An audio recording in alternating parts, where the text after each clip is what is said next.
स्थैर्य, फलटणकरांचं हक्काचं व्यासपीठ। गेल्या काही दिवसांपासून माढा लोकसभा मतदारसंघ हा चर्चेचा मतदारसंघ म्हणून संपूर्ण राज्यामध्ये ओळखला जातोय। माढा लोकसभा मतदारसंघामध्ये दररोज उलटापालटी घडत आहेत।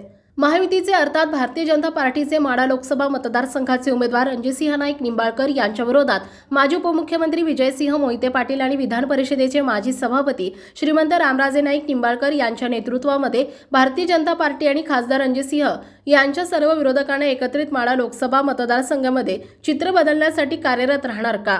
काही दिवसांपूर्वी युवा नेते धैर्यशील मोहिते पाटील यांनी पुणे येथे जाऊन शरद पवार यांची भेट घेतली होती। त्यानंतर शरद पवार यांनी माढा लोकसभा मतदारसंघातून धैर्यशील मोहिते पाटील हे निवडणुकीच्या रिंगणात राष्ट्रवादी काँग्रेस पार्टी शरदचंद्र पवार पक्षाच्या वतीने असे जाहीर केले होते। हे जाहीर करत असताना मोहिते पाटलांचे निर्णय हे विजयसिंह मोहिते पाटील यांच्या संमतीनेच होतात असेही शरद पवार यांनी जाहीर केले होते। त्यामुळे विजयसिंह मोहिते पाटील यांच्या सूचनेनुसार धैर्यशील मोहिते पाटील निवडणूक लढवणार असल्याचं स्पष्ट झालंय। या सर्व गोष्टी घडत असताना आज माळशिरस तालुक्याचे ज्येष्ठ नेते जयसिंह मोहिते पाटील यांनी प्रसार माध्यमांशी बोलताना हे जाहीर केले की माढा लोकसभा मतदारसंघामधून राष्ट्रवादी काँग्रेस पार्टी शरदचंद्र पवार पक्षाच्या वतीने विजयसिंह मोहिते पाटील यांचा डमी अर्ज सुद्धा दाखल करण्यात येणार आहे। यामुळे ऐनवेळी माढा लोकसभा मतदारसंघामधून राष्ट्रवादी काँग्रेस पार्टी शरदचंद्र पवार पक्षाच्या वतीने विजयसिंह मोहिते पाटीलच रिंगणात उतरणार का अशा चर्चा सुद्धा माढा लोकसभा मतदारसंघामध्ये सुरू झाल्यात।